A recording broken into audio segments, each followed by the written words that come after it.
Holy crap, give yourself a pat on the back. You've made it to Friday. Congratulations. Welcome to the show. This is just Parlays with Chris King and I guess me. I'm your host, Scott Steehn, lead handicapper at winnersandwhiners.com.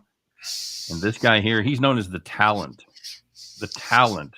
I just steer the ship. That's the guy that tells us where to go right there. It's Chris King, everybody. What's up, Chris? Not much. I thought you were just going to say your name was me and just leave it at that.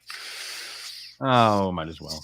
But, I see that Calgary had to cancel their watch party for tonight's game with Edmonton because of winter weather in May. They're getting hammered in Denver, dude.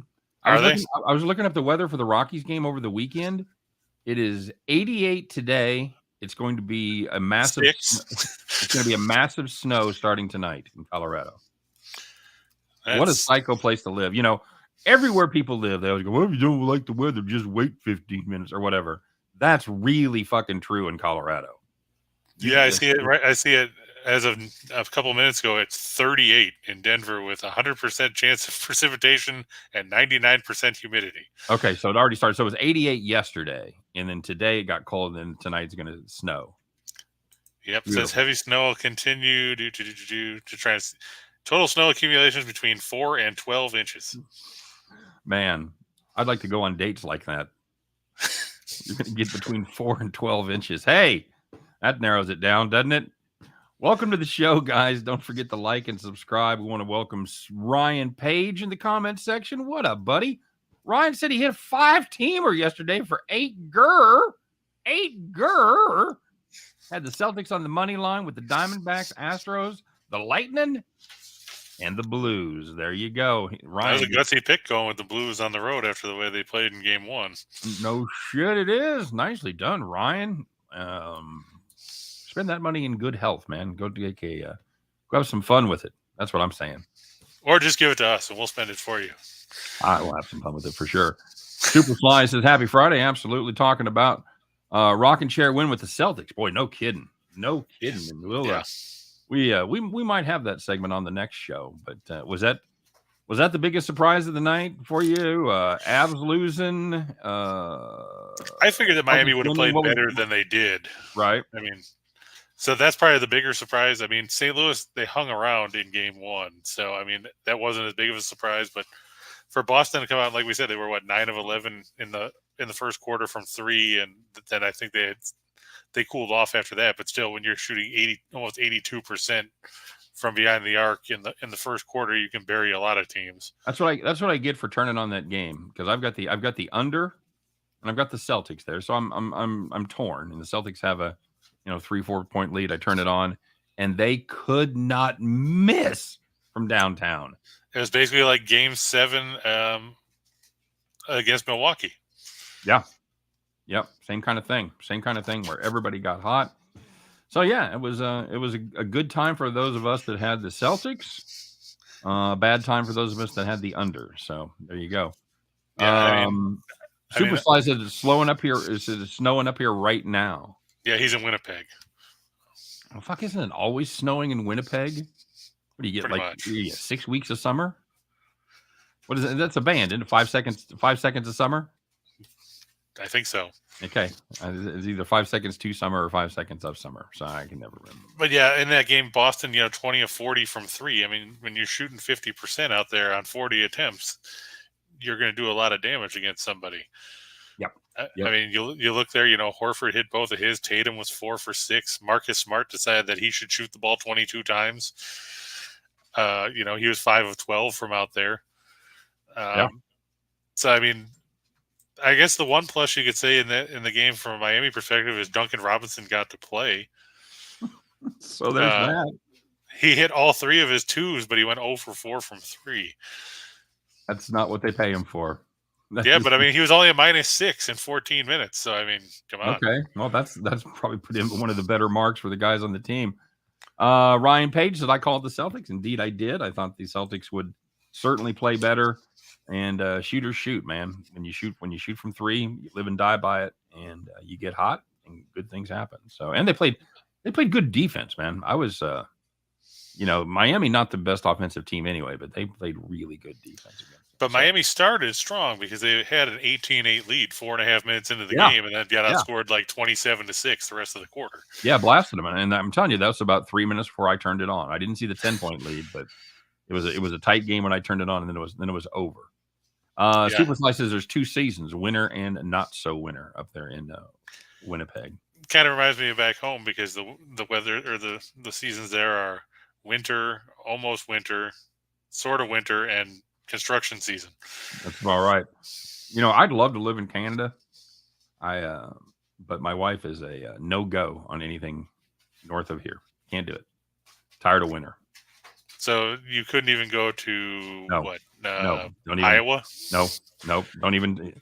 I know my directions, buddy. It's nothing north of here. You can name Iowa, Nebraska, northern Missouri. No, none of that. We're not doing it. So like she would move like the next street over even? Not if it was north. Not if it was north. There you go. Okay, that's what I was looking for. Hey, it's good to be here, guys. Don't forget, of course, to like and subscribe, smash that thumb, do all that stuff. Subscribe to both of the YouTube channels, the Winners and Whiners YouTube channel and the Max Wagers Network channel. Not going to lie, you guys have been letting us down a little bit on the Max Wagers Network. Get over there. Just get subscribed. Doesn't hurt a thing. You're not going to get we'll don't hit the notifications, all right? As long as you got Winners and Whiners notifications, you're fine. If you don't want to get 17,000 notifications a day, just don't hit the bell. If you don't want your notifications to look like ours do on Twitter, where you see the same thing like 603 times a day. We're very prolific. We're very prolific when it comes to tweeting. So it is, of course, good to have you guys here. What else do we want to tell them? Chris, get those premium plays. How'd your plays go yesterday? Any good? We had a couple of 2-teamers that hit I got hurt on the 4-teamer. I had Tampa Bay going over 3, and of course that game ended up 2-1. That messed up 4-teamer. But we did talk yesterday about Tampa Bay winning and taking Tampa Bay to win in regulation. That would have paid you $622 on $100. What was the other leg on that one? I had the Astros and the Rangers on that one. Well, there was one of them. There was two teams. They were both plus money. The Tampa Bay was plus 145, and another one was like plus 190. Oh no, that's what the plus 190 was. Tampa Bay winning in regulation. Oh, okay. So it was the same game parlay. Yeah. Okay, there you go. So yeah, if you hit that was 620. Yeah, which was nice. I didn't think you like you said you didn't think it was that high of a return when we were just spitballing it. Nope. I thought it was a little lower than that. So check out Chris's premium plays in the description of today's show. My premium plays are there as well. Haven't had a losing day in about 10 days, but we've had some pushes this week. I'm not going to lie. We're up, but we've pushed the last couple of days, so we're ready to. But hey, if you're up, you're up. That's what matters. I know, but we're ready to get off the push hump and get it done here over the weekend. And of course, don't forget, we're coming down the home stretch with our pals, the deal with our pals over there at Caesars. $1,100 bet insurance, Chris. If you would have bet $1,000 on that single game parlay yesterday, you're talking about six gur. Now you're up in Ryan Page territory right there. So but he's still got a ways to go to beat the 10-teamer that we had in March and last week's 6-teamer. That's right. I understand. But still, it was a nice hit because I wouldn't have put a ton of faith in the Blues after game one, and we talked about that yesterday. 2 terrific underdog plays there, Ryan. Well done. Yeah, they were. So yeah, if you want to get that going, they'll back your first bet up to $1,100. First time depositors, first time bettors only. Got to be 21. Of course, it's only available in states where Caesars is. Derp. We got a pretty smart audience. I don't really think I have to say that, but it's part of the format, so we do. And if you don't know if Caesars is where you live, look it up and it'll tell you. Yes, if you don't know if Caesars is where you are, they're probably not. There you go. That works too. I'm just saying. So check that out. If you're in Wyoming or New Hampshire, you have to be 12. Congratulations. You have to be 12. So 18, 21 everywhere else. The link and the code is the all-important code, ATS wins CZR. Both of those are in the description of today's shows, along with links to our premium plays. So, yeah, there you go. And, of course, we talk about the Max Wagers Network. Live it, learn it, love it. Great content all day long. Noon, it's Midday Money, Sean Higgs. 1 o'clock, it's Allie Burns giving you Morning Wood. Me and Chris at 2, Scott and I at 3. 4 o'clock, Sean Higgs doing soccer, except yesterday. Sean Miller. Sorry, Sean Higgs. Sean Higgs is busy. He's not that busy. Sean Miller doing soccer. And yesterday he did F1, buddy. Oh, yeah. I know that Jim was talking about that he was going to do some F1 stuff with him. All those commie sports. What can you do, right? Probably the 2 most popular sports in the world right there. And at 5 o'clock, it's Detroit Lenny and the Earl boys, Nick and Tim. Not Steve, however. Not Steve. Them Earl boys, kind of like the Dukes. I got to admit, I like Tim and Nick a lot, but if they would to trade them for Steve Earl, I'd be much better with that. What if they traded him for Jackie Earl? By the way, I'm going to go see Steve Earl in about 10 days. Are you? So that'll be fun. Yeah, I've seen him a lot. But he's Scott, people are asking about the 220 game that's starting up in a few minutes. The Cubs and Diamondbacks. Ninja asked about going over 11.5. Which, when I told you about that total last night, all you said was hello. I thought maybe your phone was broken. No, I meant hello. it was where context was lost, and I wasn't even going to try to explain it via text, but that was actually should have been hello. Yeah, and I think that total is high, even with the wind blowing out at Wrigley. I mean, it was blowing out yesterday, and we saw a 3-1 game. Yep. It's Castellanos and Hendricks on the mound. Castellanos pitched well over the weekend against Chicago at Chase Field, and Hendricks pitched in that game, I think, against him on Saturday. Can't remember if Castellanos threw Sunday or Saturday or Sunday's game. But, I mean, those were all low-scoring games. We saw another low-scoring game yesterday. Even with the wind blowing out, you look at the numbers. Castellanos has given up 3 homers on the year, and 2 of them came in the last game. Have you seen the wind? You know what it is? 307 miles an hour. 24 with gusts up to 30. It is cranking out. But it was 15 going up to 30 yesterday, and they hit 1. I know. I would be tempted to take a contrarian under there.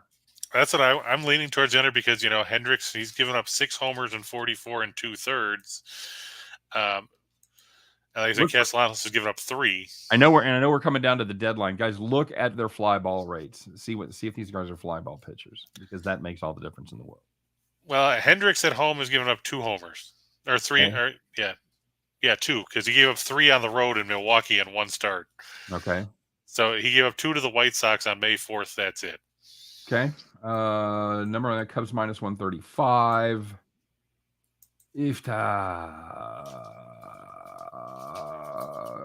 Give me the under. I don't have a feeling on this. I'm leaning towards Chicago just because, not so much because I'm a fan of them, but because Hendricks has pitched well against Arizona. I wouldn't touch a Nerfy though, because Hendricks has given up 4 runs in the first inning in his 8 starts, and Castellanos isn't all that great either. Yeah, I'm with you. Hendricks has been outstanding. Last 2 starts, 14 in the third, just 8 hits, 1 earned, 3 walks. That's very, very impressive. Of course, both of those games have been on the road in Arizona and San Diego, not exactly places where they're going to be bashing the ball out of the park. So, well, I mean, Chase Field, you expect to see more homers over there. I'm surprised that there haven't been as many. They got the humidor cranked up, buddy. Well, everybody has a humidor now, which I find stupid. Isn't that weird? Did that kind of fly under the radar? Yeah, well, that because everybody wants to talk about how the ball got tweaked. They don't want to point out the fact that the humidor is frigging everything up for everybody. Right. Used to be just Arizona, then it was Arizona and Colorado, and then all of a sudden it's everybody. Yeah, it's like, no, you can't do that. Everybody's got the humidor. So, okay, so Angel, we're going to go with, or Angel, we're going to go with the Cubs and the under. Yeah, I was just trying to find the splits on, their fly ball rate, trying to find it on here because, of course, Baseball Reference does not want to make it easy to find at the moment. No, and they break it down by season and then by game. It's you get different information on the overview, and then when you go granular for that season, you get a little different stats. I hate that. Yeah. Having said that, I'm still a fan of Baseball Reference.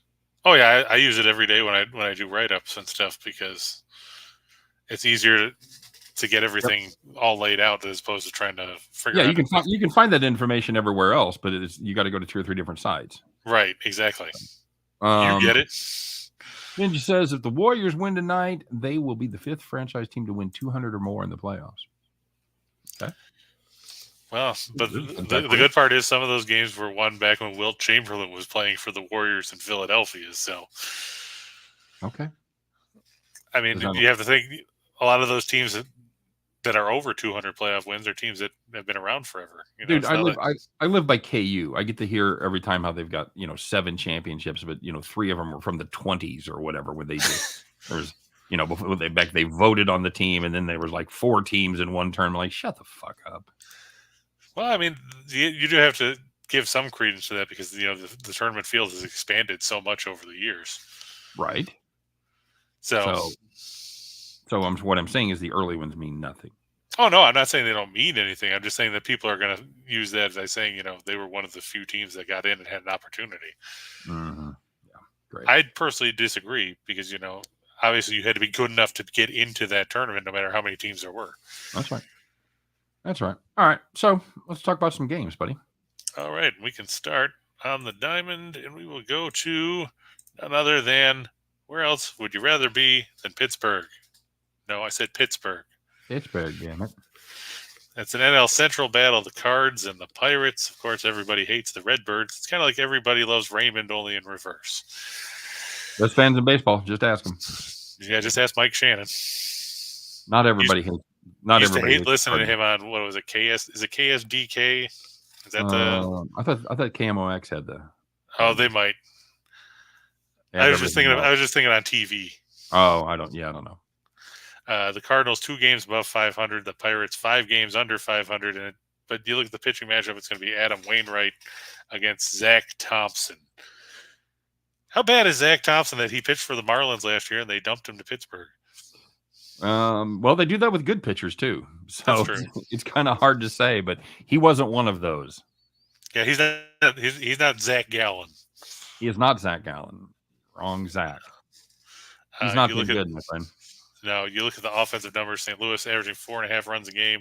They averaged just a little over 4 on the road. Pittsburgh averaging 3.30 runs a game this season. They moved up slightly to 3.63 at PNC Park.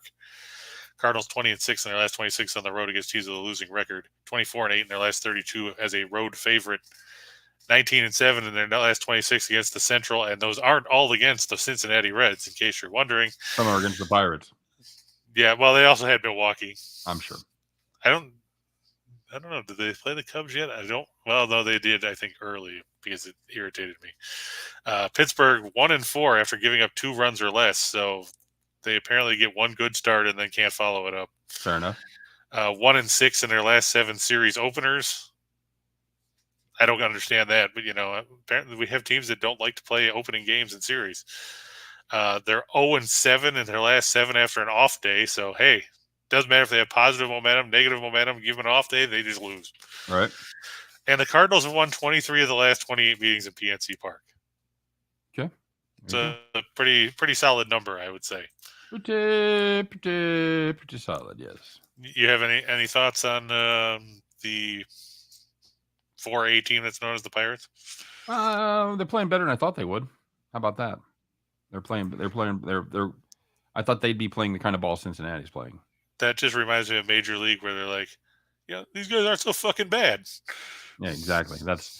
They're not going to the playoffs. I'm not saying get your futures on the Pirates right now, but they are playing better than I thought. St. Louis still has trouble hitting the baseball. Having said that, this is a matchup I'm a big fan of. Wainwright has just been very good. He's a solid 2 at this point. He's not an ace. He's not a 1, but he's a very, very solid 2 right now. And Pittsburgh is terrible. So yeah, and in his career, just as an aside, Wainwright 22-7 with a 3.65 ERA, 73 walks, 233 strikeouts over 271 and a third against the Pirates. There you go. Load up. So he pitches well against those shitburgers. There you go. And he beat them earlier this year, 6 shutout frames. So there's that too. Mm-hmm. Just for those of you that are paying attention. What else you got? Well, we got the Brewers and the Nationals. And it's going to be Washington 13-26. Dude, how many bullet points do you have? 817. Wait, 5, 8, 10? Oh, stop it. 13. No. Stop. Hey, Buddy. it's about quality information, damn it. Yeah. Okay. All right. We need to have a talk. AJ's wants to know what you think about the Royals team total tonight. Is it over a half? I'm going to say yes, but I'm going out on a limb. Then I probably don't like it. Schmelzer. Yeah, Smeltzer's getting the start. What the fuck is a Schmelzer? He's been up a couple times as a spot starter over the last couple of years. I got a little Schmelzer. Oh, right there. Yeah, that's a spot. He's made one start this year through 5 innings, gave up 1 run. I think he's filling in because Bundy sucked and Sonny Gray was hurt. And he got a great start again. He got a great start against Cleveland. Goes 5, gives up 3 hits, 2 walks, 1 earned. But I mean, who are you intimidated by in Cleveland's lineup besides Jose Ramirez? I know you're going to say who you intimidated by with the Royals because they don't have any hitters, but Well, Dozier's hitting okay. Whit's starting to hit. I'm disappointed that Perez is on the IL. But I guess that gives Melendez a chance, right? Yep. That's everybody wanted to see what Melendez was going to do. I've faded Lynch before. This is a pitcher I can't get right. I back him. He sucks. I fade him. He's a star. I'm a hard person to answer this question as far as team total goes. I'm assuming. Now let's see here. What's the total? I'm assuming it's 8. Yep. Royals team total 3.5. Oh fuck. No, I can't do it. I can't pull the trigger on the Royals. I just still don't have enough confidence in this offense. And the Royals are notorious, and this could be anecdotal memory, but the Royals are notorious for going up against young guys, like making their debut or their rookie season and getting just owned, just looking clueless at the plate. They've always fared well against the quote unquote stars, but they really struggle against the unknowns where there's no tape on them, no film on them at all. If it makes you feel better, they've seen Smeltzer 5 times as a reliever. 3 as a reliever, 2 as a starter. Well, I've only got 1 as a starter back in 19. This Baseball Reference says 5 games, 2 starts, 16 innings. Oh, okay. Yeah, I see it. He last started against. That is weird. It's listed there. That's why it's not listed. Yeah, he started against Junis. Yeah, started in 2019 and then 2020. Yeah, okay. He had 1 start. Yeah, I'm not putting much stock in 2 starts from 2 and 3 years ago. Under AJ's. Under. What was the total? What was the team total? 3.5? Pains me to say. Let me see. Yeah, 3.5. Let me see what the weather's doing. I've been out. I know. I've been outside. I didn't notice. You look out the window. It didn't seem especially windy. It is blowing in. Yeah, because we got a front coming in, so it's blowing in from the north about 10. That's right in the face. No, under for the Royals. Would you take the Twins under too? Or is this one of those where you're going to say Lynch is going to blow and then he's going to throw 7 shutouts? Who am I? How can I predict Lynch? I can't. That's the fun part. No, I can't. He went 5 1/3 last time. Gave up 0 earned. Start before that, went 3 2/3. Gave up 4 walks, 4 hits, and 3 runs. 3 runs the time before that. 6 innings, 0 runs. 5 innings, the White 0 Sox runs. game. 5 innings, 6 runs. Yeah, you fucking tell me about what Daniel Lynch is going to do. Well, when I pick him, he wins. All right, well, get on him then, bud. Ride him. Ride that horse. Cleveland, or I want to see. I do want to see one thing. I want to see how Minnesota. They do a little poor. They do a little more poorly against left-handers. They average 4.1 overall, 3.7 against lefties. Royals also struggle a little more against lefties, 3.6 overall, 3.4 against lefties. So, putting that together, you should be somewhere in the neighborhood of 7 runs, 4-3, 5-2, something like that. Ninja wants to know if you think the Cardinals go over the team total of 4.5 against Pittsburgh. Let me see. I know they hit better against right-handed pitching than they do against left. I want to see if Pittsburgh's bullpen is as bad as I think it is. No, I think their bullpen is better than their starters. But that's not saying much because their starters included Mitch Keller until the Yeah, other day. bullpen's been all right. 392 at home, 415 overall. Team total for the Cards is going to be 5.5. Oh no, Ninja said 4.5. I bet you're paying some juice if it's 9. Yeah, I'm okay with that. I'm okay with beating up on young Zach Thompson a little bit. Yeah, I mean, Thompson has thrown 11 scoreless innings in his last 2 starts, but you look before that, his last 3 starts in April, he gave up 6 runs in 4 innings against Milwaukee. He gave up 9 runs in 2 innings against the Cubs in that narrow 21-0 defeat. Right. And then he gave up 4 and 4 1/3 against San Diego. Well, and you're getting 9 at bats, something we probably don't talk about enough, though. True. When you're taking team total, you're taking run lines. It's kind of counterintuitive because you always want to look at the road team first because they're guaranteed 9 at bats, so they don't get that, walk off base hit with the bases loaded or whatever. They're in the bottom of the ninth to screw your run line. Oh, and just one more thing about that. Thompson's 11 scoreless innings. I just looked; both those starts were against Cincinnati. Okay, so it doesn't really count. Yeah, so you could basically throw those out the window. Yep, I'm good. I'm good with that. I wouldn't pay a ton of juice with a total of 9 and St. Louis minus 140, 150. If you're getting 4.5, I'm guessing you're paying 130 or better. So if you got the option, I'd look around for a 5 at minus 110, something like that, and just where you might get pushed, you might get juiced, but I hate paying that kind of money on a team total over. Yeah, I was just gonna take a quick look and see if I could see what the number was on that out of curiosity. Let's see.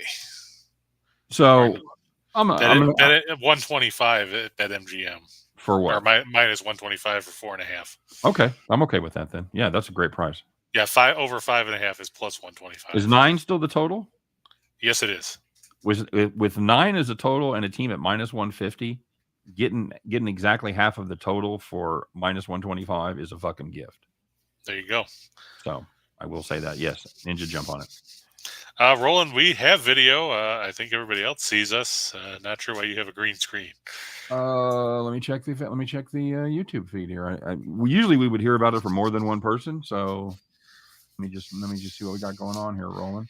And anyway, on this game we were talking about the Nationals and the Brewers. Eric Lauer's pitched really well, so I'm gonna ride Milwaukee. They're very, very good offensively at home, averaging 5.41 runs a game. And I don't have a ton of faith in Washington, even though they score a lot on the road.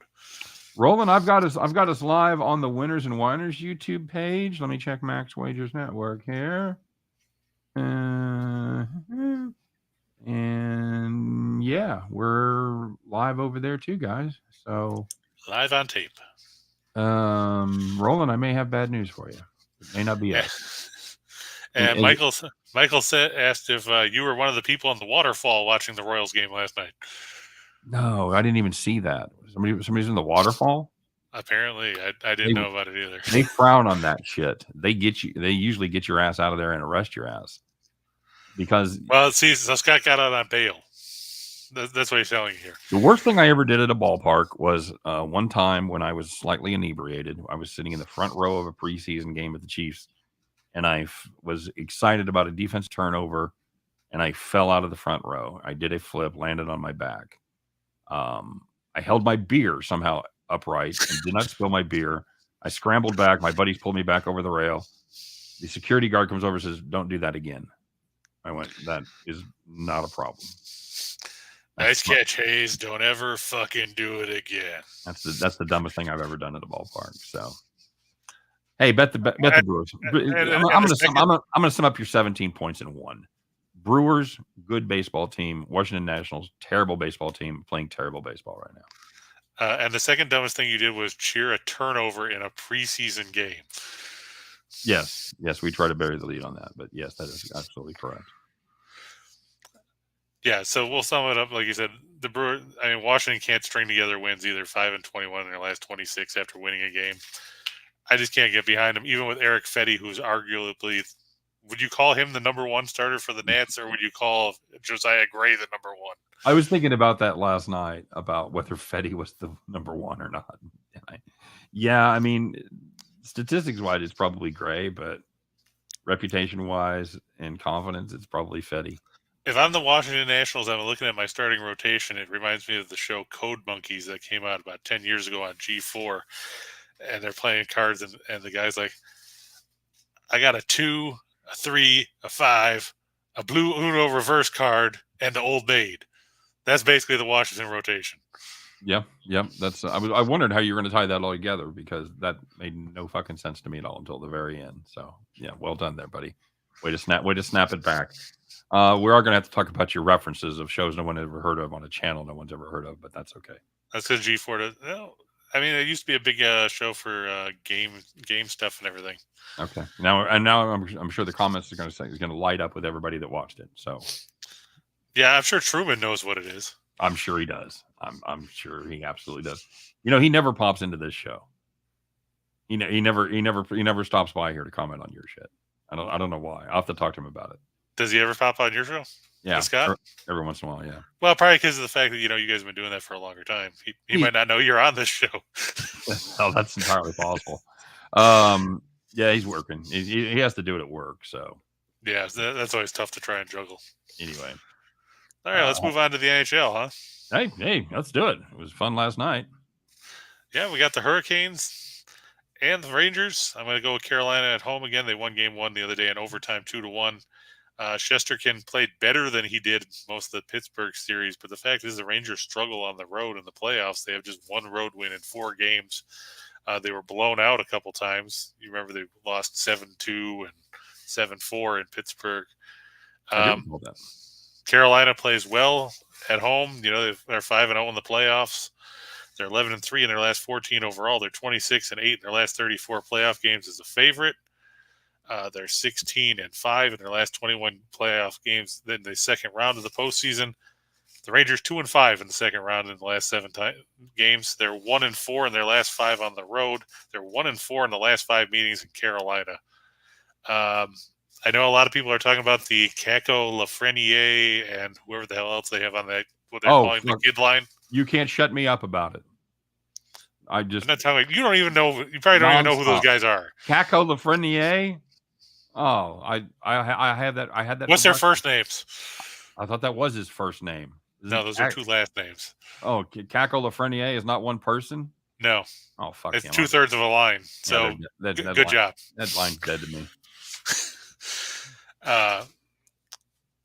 But the Rangers, they have to be better defensively. I mean, they played well in Game 1, but can they keep it up? Shesterkin can't make 800 saves like he had to do against Pittsburgh. Look, he's a hack. He can't keep it up. There's no way. There's a hot take brought to you by a guy who knows absolutely nothing about hockey. I wouldn't say absolutely nothing. I would just say compared to other sports. Compared to other sports, I don't have the knowledge of hockey. Doesn't stop me from having hot takes and being successful on my picks. So fuck right off. Scott Steehn, the Stephen A. Smith of hockey coverage. Nope. He's an idiot. All I do is pick the correct games, buddy. Take the Hurricanes here. Lock it up. I don't like the puck line. Put them on your parlay. Yeah, the puck line is a little scary. But the weird thing was in the first round, none of those games that Carolina played were 1-goal games except for Game 7. That's because Boston scored in the final, 30 seconds? Yep. Okay, very good. Keep it moving. Right, and then we'll go to the other one. I'm actually going to go the other way this time. I'm going to go with Edmonton on the money line there over Calgary. Okay. I don't think Calgary's going to score 9 goals again. You think Mike Smith will last longer than half of the first period? You mean 6 minutes? Okay. Yeah, I was being generous, but yeah. Yeah, I know. But yeah, I mean, I'm surprised that Calgary played Markstrom the whole way after he got lit up in the second period. I thought we were going to see Dan Vladar. Yeah, me too. I was really expecting to see Vladar, but you probably thought you were going to see Mike Vernon or Reggie Lemelin. That's how dumb I am. Sure, absolutely. And I thought myself, no way I'm seeing those guys. But I mean, we talked about it yesterday. Nobody expected you were going to see 15 goals on the board in Game 1.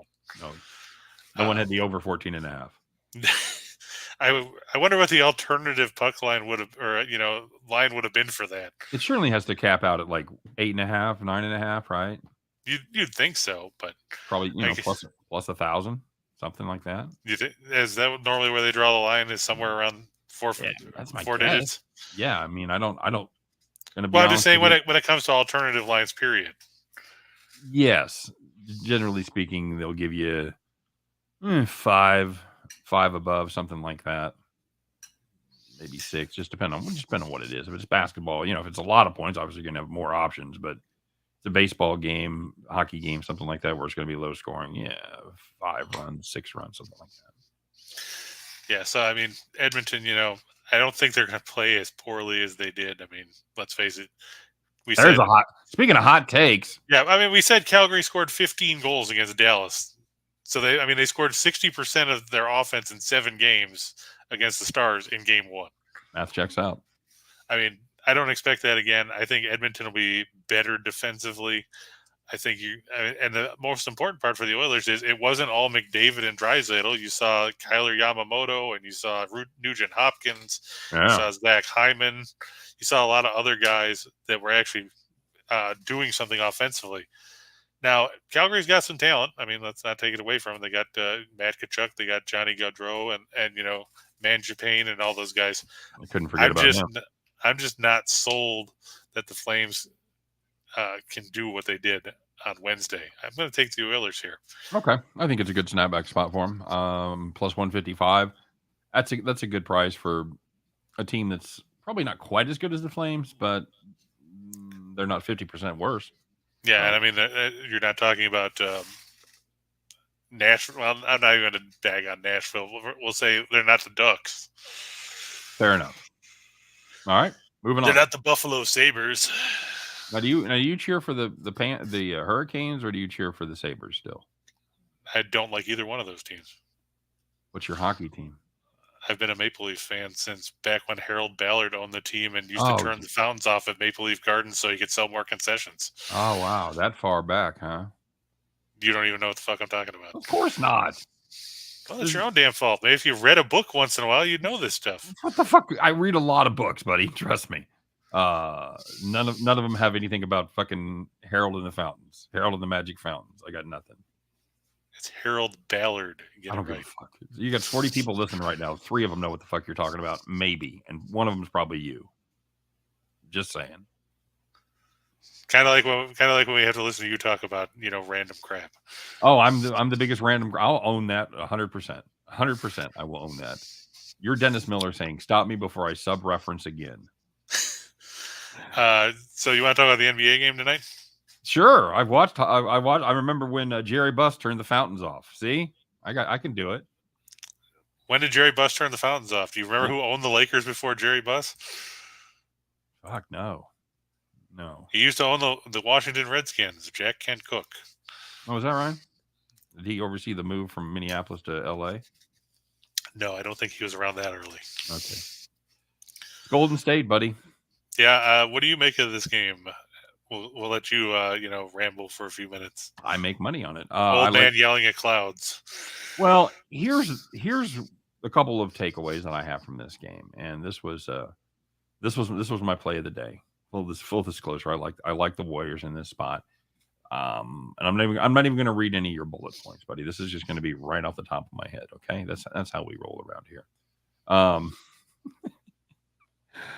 How much time does that take you to do bullet points like that? Depends on the day. Okay. All right.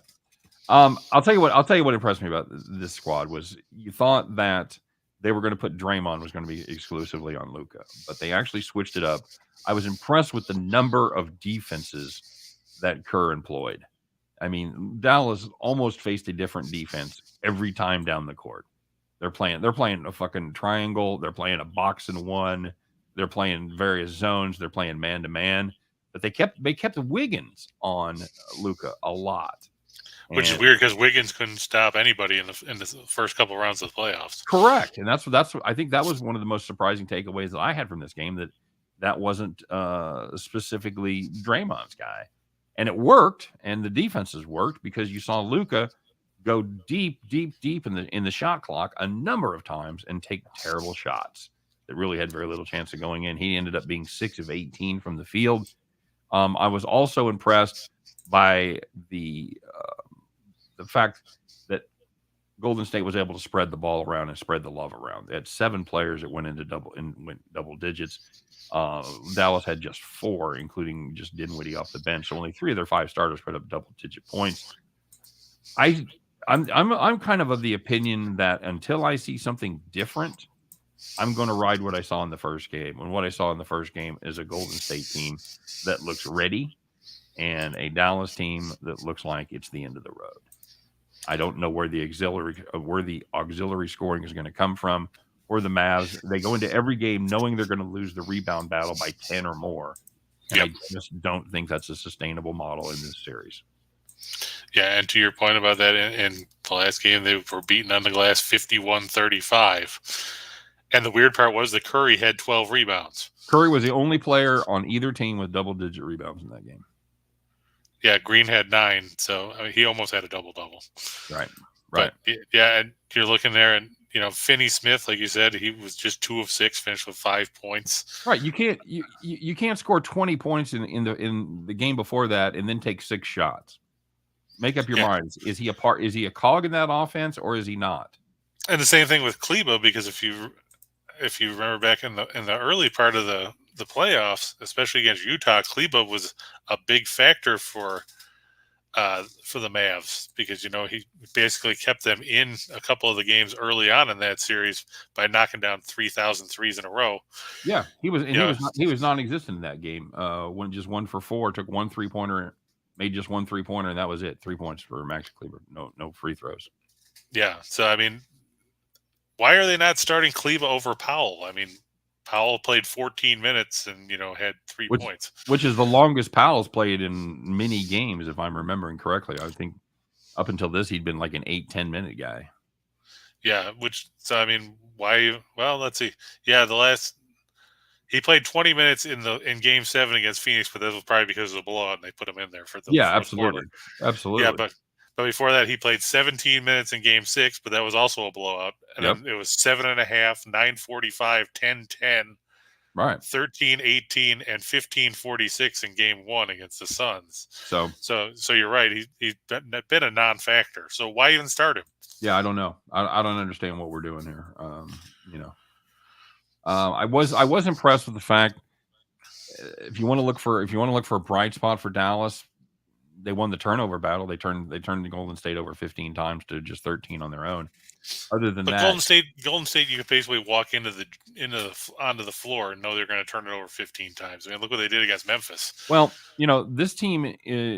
Would you agree with me in saying that no team moves without the ball better than Golden State? No team plays off ball better than Golden State. So that is something that's going to lend itself to turnovers when the guy isn't quite where you think he's going to be, because they're making a lot of passes in anticipation of where a player is going to be. So I think turnovers come without offense, but I think they more than make up for it by the efficiency and being able to employ not necessarily just back cuts, but just constant movement and constant cutting. You're always looking for an open man. And, Dallas shut them down from beyond the arc.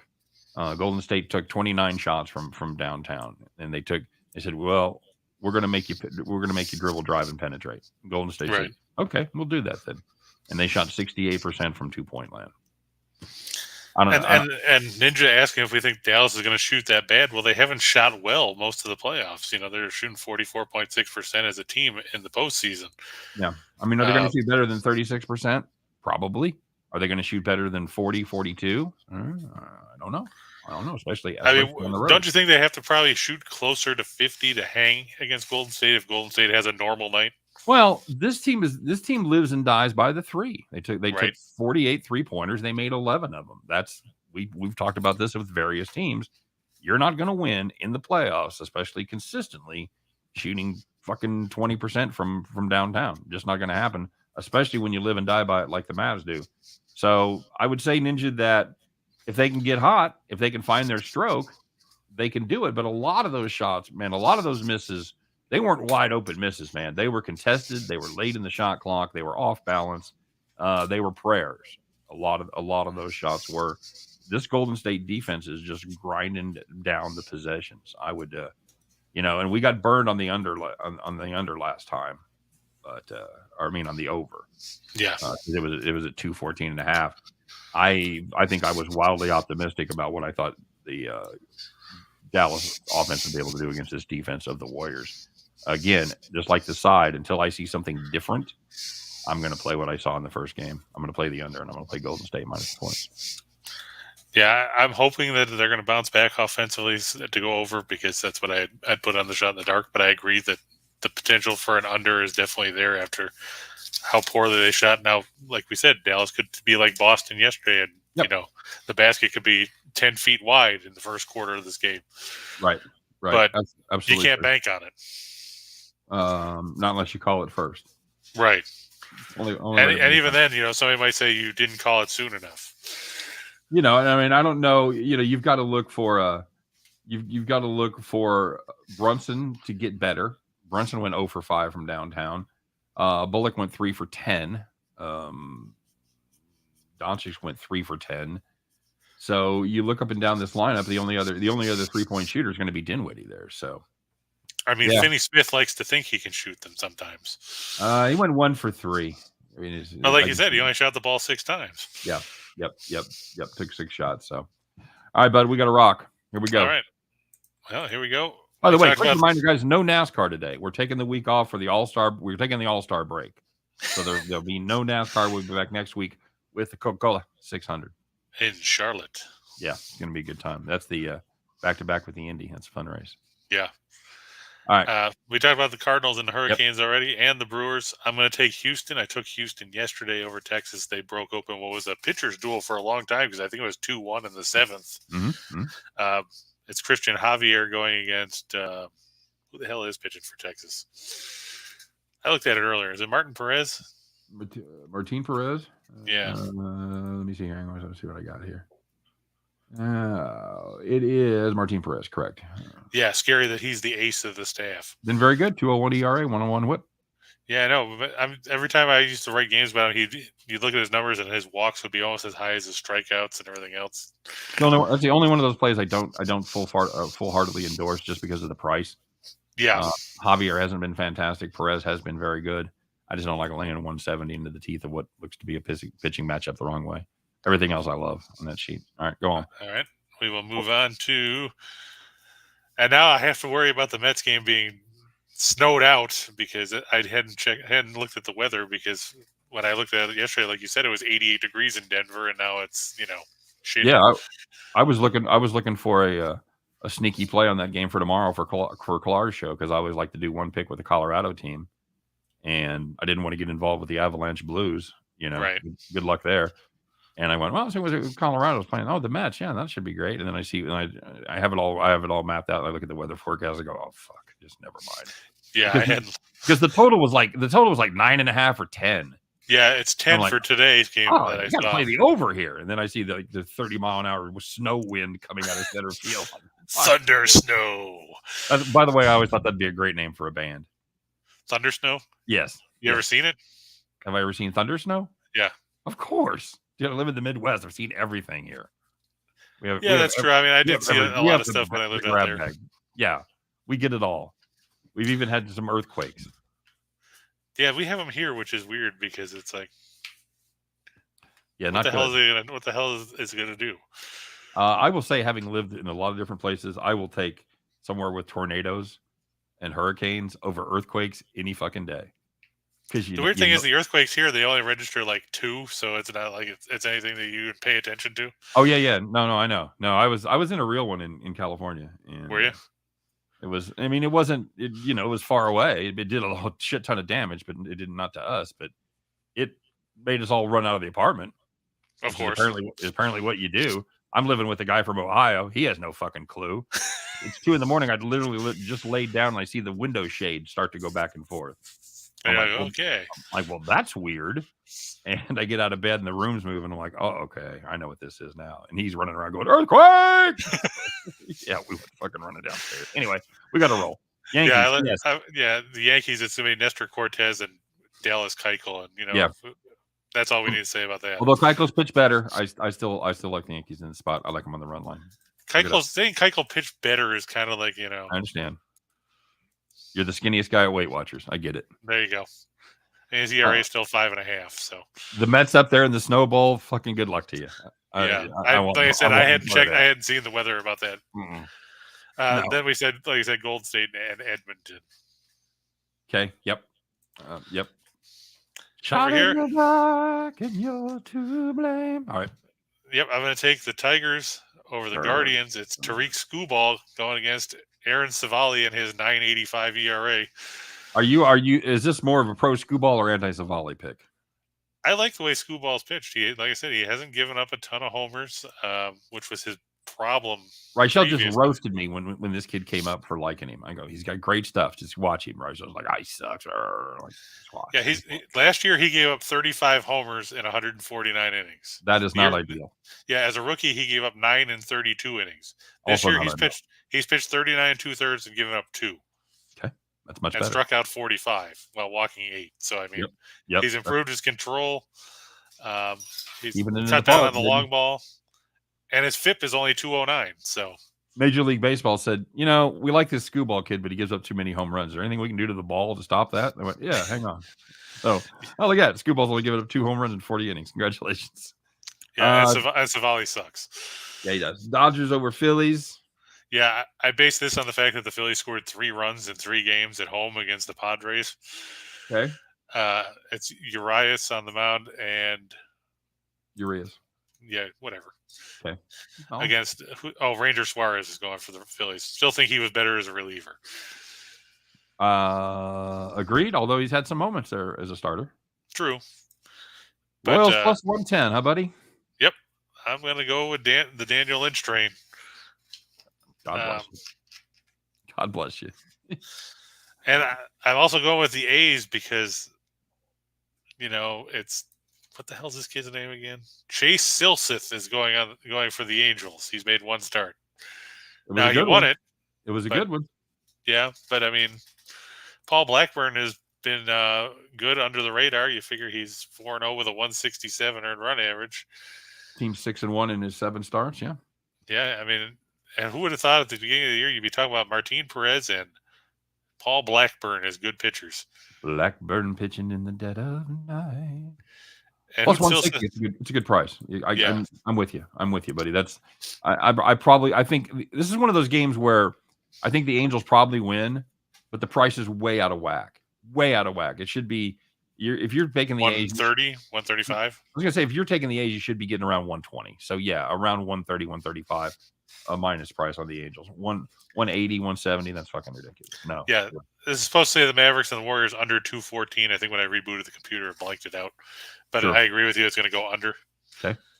I think Doncic's going to go over because, like we just said, who else is going to score? And who else is going to grab rebounds? And who else is going to pass the ball for Dallas? Well, when the answer to that question when they put up 87 points is nobody. True. Including Doncic. But, yeah, you're right. The points got to come from And, yes, I know Luka had an illness after Game 1. He's not on the injury report. So, yeah. What did he have? What was wrong with him? I think he had a stomach bug or something. Okay. Probably all that beer he was drinking before Game 1. That was funny, though. It's probably not funny to Mark Cuban, but Not to be confused with Ronnie Bullock, great comic. It's Rodney Bullock. Yeah. Like you said, he was 3 of 10 from 3-point range. I think he can make over 2.5. Somebody's got to shoot threes for Dallas. Because we know Finney Smith apparently isn't going to, and Kleber's not going to get to play. So, welcome to the If Not You Who show. Exactly. Okay, Rangers Carolina over 5.5. Taking another over in the NHL, huh? Yep. And I think Edmonton. I'm not saying Edmonton and Calgary are going to get to 15, but I think they'll get to 7 or 8. Okay. And I'll take Draisaitl over 3.5 shots. He had 4 in Game 1. Sounds like a lock. Yeah. Okay. At plus money. There you go. So you spent half your segment talking about how other people were taking shots for Edmonton, laid out a list of players. I said those guys were actually contributing because a lot of times you only hear about Draisaitl and McDavid. Right. Okay. All right. I'm just saying, I'm just kind of pointing things out for quite people that might have that question to ask. I just like to ask the question first. So, all right, buddy. That looks like a day. Full slate of baseball games for now. I'll still be stunned to see that game in Colorado go off. Yeah, me too. After reading the weather right before we started the show. This is no fucking way. That's Yep, Truman they and I already went, postponed it. oh, there you go. There you go. Truman and A I went couple to minutes ago. So Truman and I let's went see. to a When game. are they going to redo this game? Do they? I wonder if. Well, probably Sunday. I don't think because tomorrow I think the weather's going to be shit too. Yeah, the Mets Twitter haven't posted about it yet, but okay.